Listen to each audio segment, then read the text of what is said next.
kat rumah saya masing-masing ada hobi masing-masing kan. Bela kucing, arnab kan. Macam saya ada bela unicorn.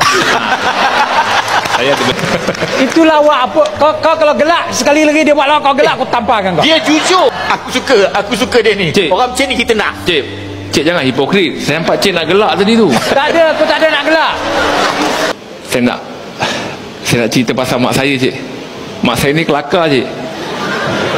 Mak saya ni, dia ni suka improvisasi tau, cik. Dia salah seorang orang kampung saya yang buat donat tak ada lubang, cik.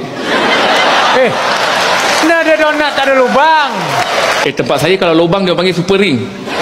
Tak panggil donat, cik. Yang lagi kelakar, cik. Ya. Mak suruh orang pakai baju ni, so pergi audition. Sampai ke ajak mak, dah dapat ni mak. Tapi nak bagi tahu siapa mak, dah dapat ni.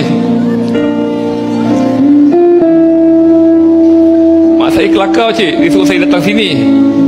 Dia kata nanti pergi balik. Tapi saya baru dapat call,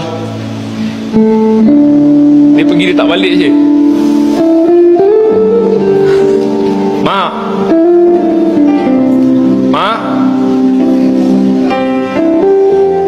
orang buat ni untuk mak. Orang buat ni nak banggakan mak. Nak buat apa orang buat semua ni mak? Mak dah tak ada. Mak tipu lah mak.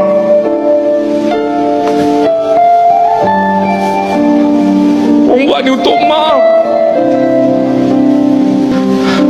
Mak, saya nak tengok jenazah mak saya, cik. Mak saya dah tak ada, cik.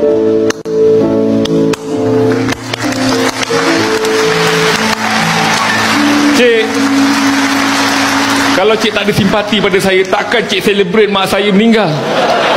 Tak.